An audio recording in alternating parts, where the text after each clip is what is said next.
सभी मेरे 8वीं कक्षा के विद्यार्थी विद्यार्थिनियों को इस श्रव्य और दृश्य माध्यम के द्वारा घर में बैठे बैठे हमारे सारे बच्चे शिक्षण से अथवा शिक्षा से वंचित न हो, यह उद्देश्य से सभी विषयों के श्रव्य और दृश्य माध्यम के द्वारा ये पढ़ाने का जो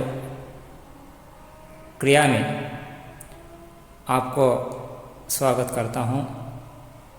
मैं 8वीं कक्षा के सभी विद्यार्थी विद्यार्थिनियों को हिंदी विषय पढ़ाता हूँ। तो बच्चों, आपको आज के इस अवधि में हिंदी विषय के बारे में पढ़ाने के लिए मैं आपके सामने मौजूद हूँ।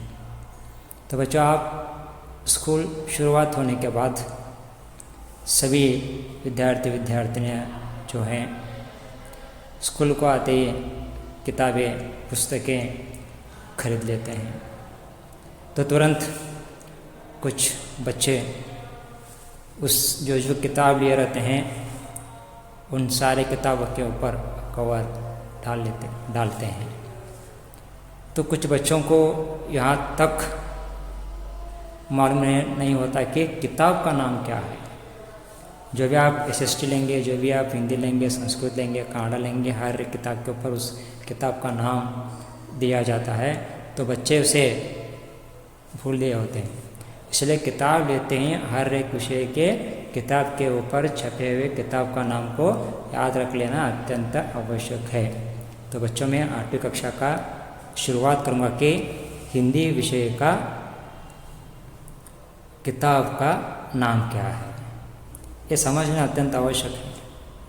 तो 8वीं कक्षा में हिंदी विषय को कर्नाटक राज्य में तृतीय भाषा के तौर पर पढ़ाया जाता है। तो इस हिंदी विषय का नाम है हिंदी वल्लरी। ये बच्चों याद रखो कि हिंदी विषय का, हिंदी किताब का 8वीं कक्षा में पढ़ाए जाने वाले हिंदी विषय का टेक्स्ट बुक का किताब का नाम है हिंदी वल्लरी। ये आप लोगों को याद कर लेना अत्यंत आवश्यक है। तो बच्चों, मैं आगे बढ़ूँगा। ये होने के बाद कुल मिलाकर आपको स्कूल के शुरुआत में 8वीं कक्षा में 7th तक आप हिंदी पढ़े रहते हैं बिना डाउट से, लेकिन 8वीं कक्षा में आने के बाद आपके मन में दुविधा रहेगा कि हम 8वीं कक्षा में आने के बाद संस्कृत विषय को अपना लें या हिंदी विषय को अपना लें। सही है, इस तरह के डाउट आपके मन में होगा, शक होगा। इसलिए बच्चों, आपको हर एक विषय के बारे में यहाँ पर पढ़ाया जा रहा है। हर एक विषय अच्छी तरह से समझ लो, पढ़ लो और जान लो। आपको कौन सा सब्जेक्ट, कौन सा विषय बहुत आसान लगेगा, उस विषय की तरफ आप ध्यान दो। मानता हूँ कि, मैं विश्वास करता हूँ कि कुछ लोग संस्कृत लेने में उत्सुकता दिखा रहे हैं, तो कुछ लोग हिंदी लेने में उत्सुकता दिखा रहे हैं। जो भी आप हिंदी लेंगे या संस्कृत लेंगे वो बात अलग, जो भी आप विषय लेंगे उस विषय की तरफ ज़्यादा से ज़्यादा पढ़ने की कोशिश करें। तो बच्चों, मैं आज आपके सामने 8वीं कक्षा का पहला पाठ के रूप में कविता प्रस्तुत करने जा रहा हूँ, यानी प्रार्थना विषय के बारे में यहाँ पर चर्चा करने जा रहा हूँ। तो बच्चों, याद रखो, पाठ का शुरुआत, हमारा 8वीं कक्षा का हिंदी विषय का शुरुआत कविता से शुरू होती है, प्रार्थना से शुरू होती है। ये प्रार्थना लड़के का नाम भी हो सकता है। कुछ लड़के प्रार्थना बोले तो बहुत ही खुशी का महसूस कर लेते हैं, शायद ये वो उनके मन में थोड़ा हंसी दिखाई देते हैं कि शायद सर कुछ लड़के का नाम बता रहे हैं। नहीं, प्रार्थना यानी लड़के का नाम नहीं, बल्कि प्रार्थना हम 3 प्रकार से हम अर्थ कर सकते हैं। प्रार्थना आप अपने कष्ट के समय में, अपने दुखों के समय में, अपने मुश्किलों के समय में भगवान के चरणों में भक्ति पूर्वक अपने आप को अर्पित करते हुए भगवान से प्रार्थना करते हैं। वो एक प्रकार की प्रार्थना कहलाएगा, ताकि भगवान से भक्तिपूर्वक आप भगवान से प्रार्थना करने से भगवान आपके संकटों को, दुखों को दूर करे। ये एक प्रकार की प्रार्थना होती है।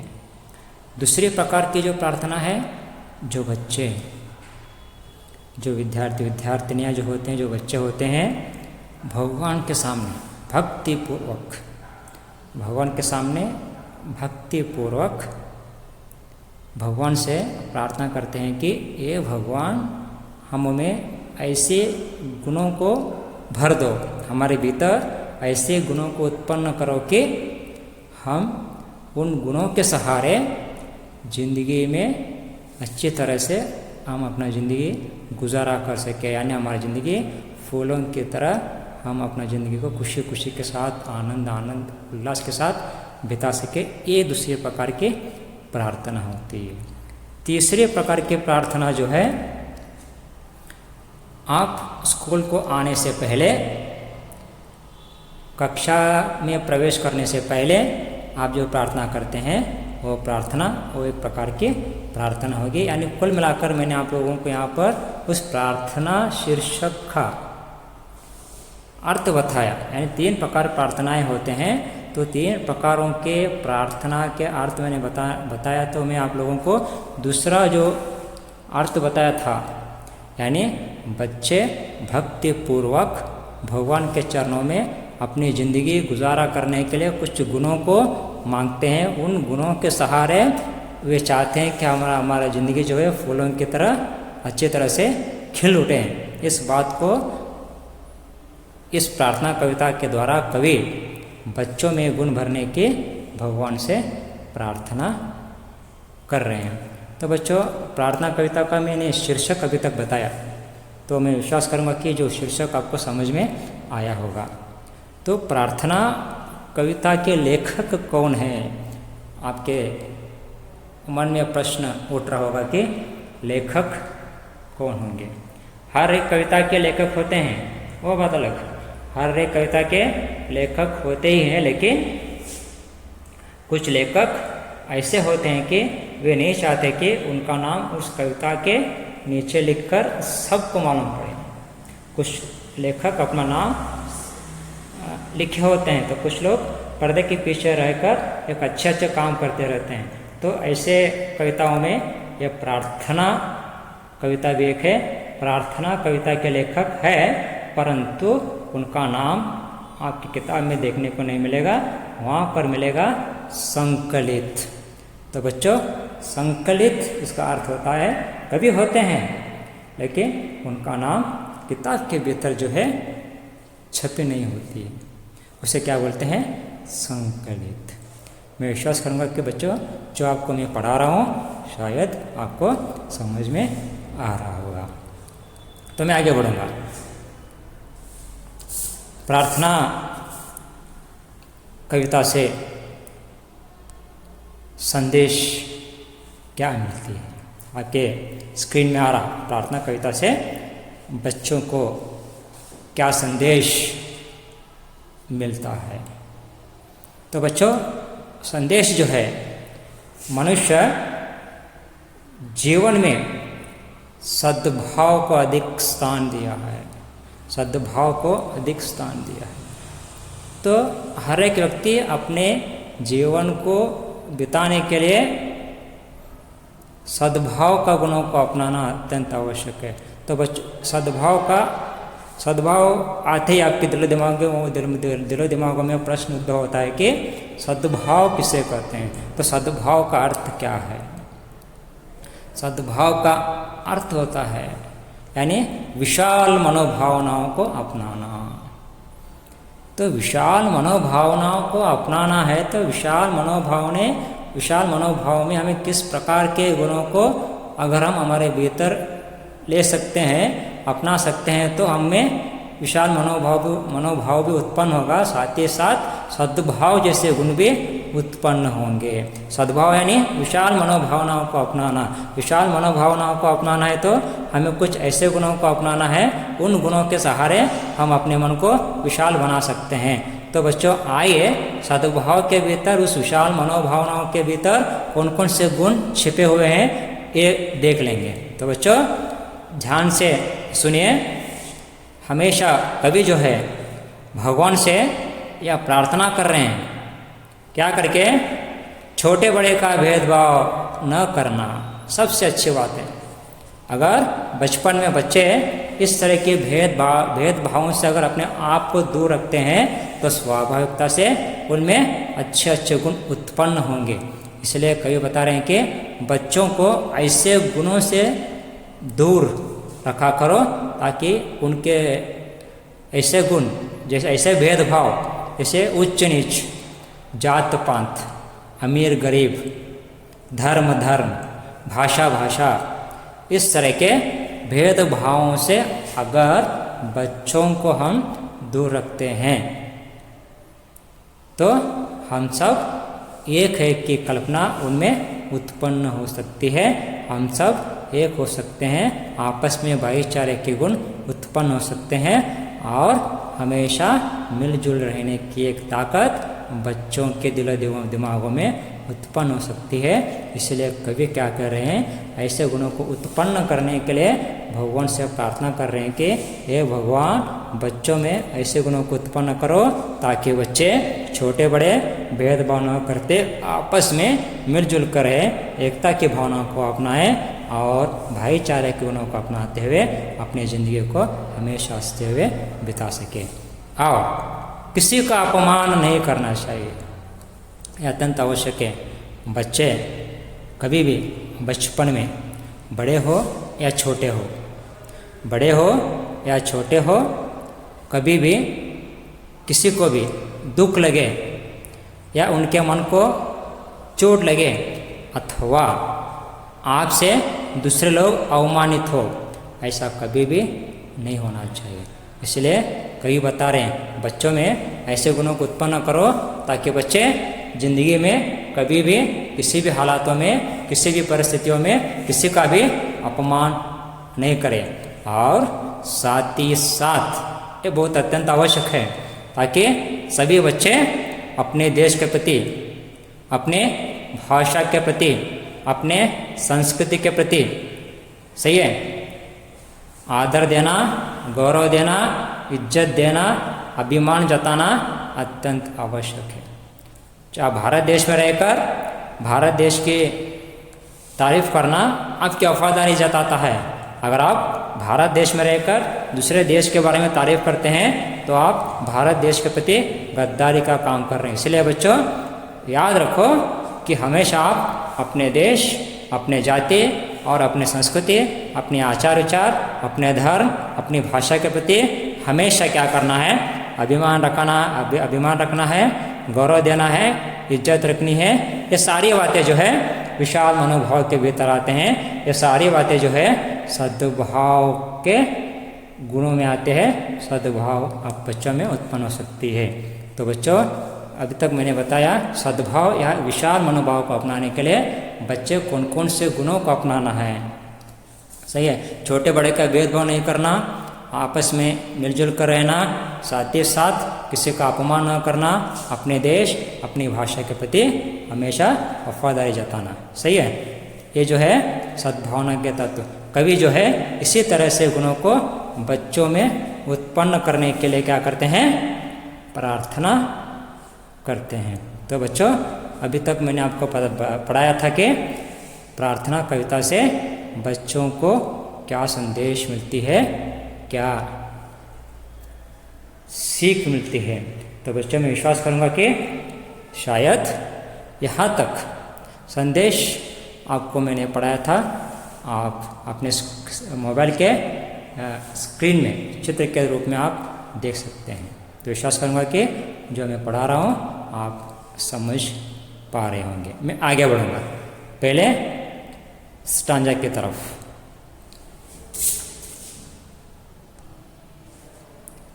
देखो बच्चों, आपके मोबाइल की स्क्रीन में जो आ रहा है, सच बोले सच बात विचारें, बहुत अच्छा है।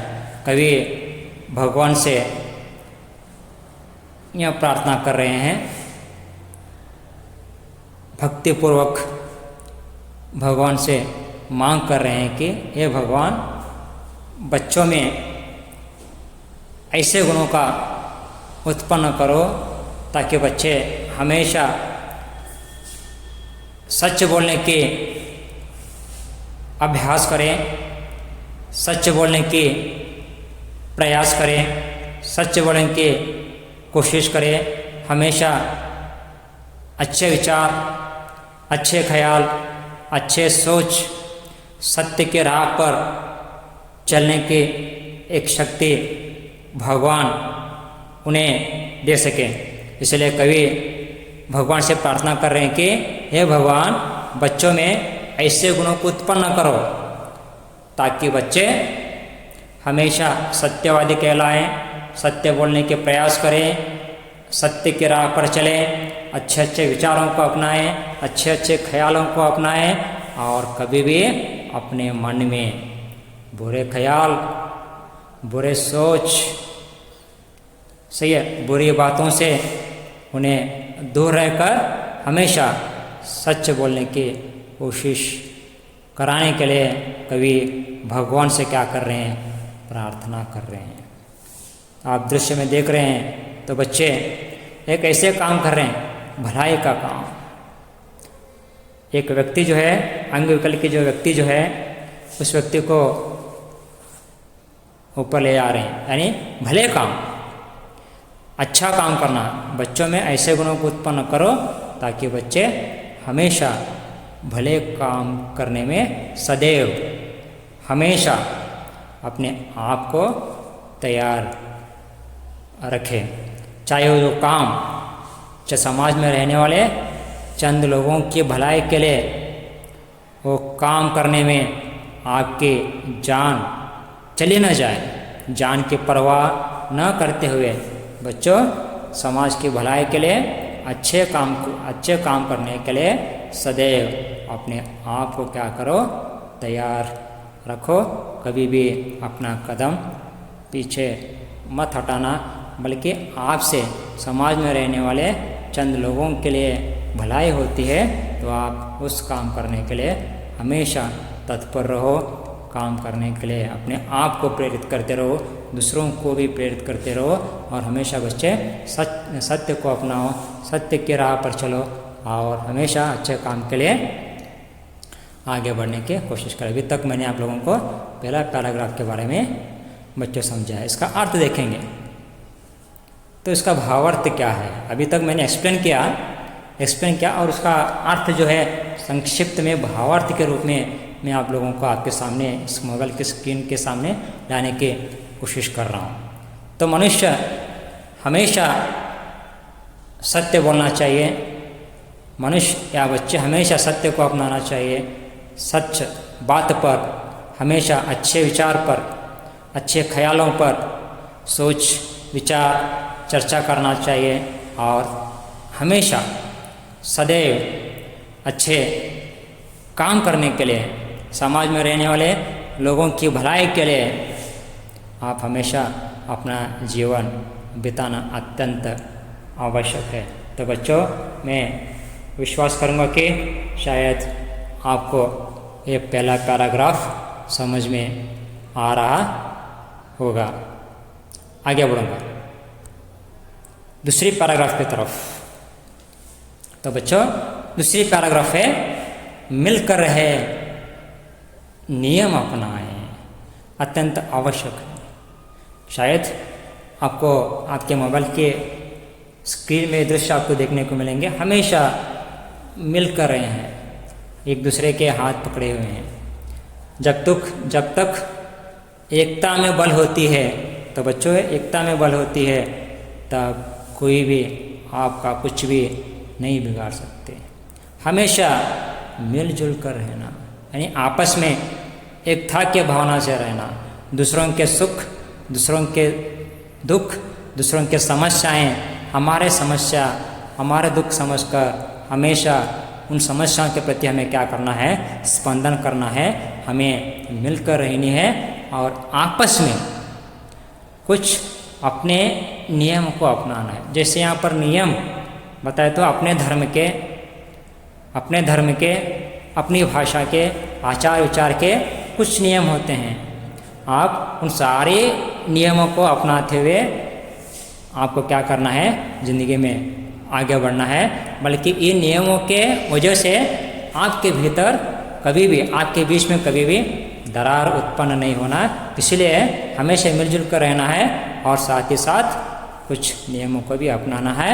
और देखो, बीती बातों को बिसराएं, ये अत्यंत आवश्यक है। तो बीती बातें क्या होगी ज़िंदगी में, बच्चों गौर करो, जो भी विद्यार्थी विद्यार्थिनियाँ जो सुन रहे हैं थोड़ा गौर करो। बीती बातों को बिसराएं। कुछ हमारी ज़िंदगी में अच्छे घटनाएं भी घटते हैं, बुरे घटनाएं भी घटते हैं। तो बच्चों हमें इतना याद कर लेना है, जो हमारे ज़िंदगी में जो अच्छे घटनाएं घटते हैं, जो अच्छे पल होते हैं, जो आनंद के पल होते हैं, जो हमें बार बार याद करने से हमें हमेशा आनंद मिलती है, ऐसे घटनाओं को क्या करना है, हमें हमेशा याद रखना है, जैसे कि सभी निर्णयों को करके।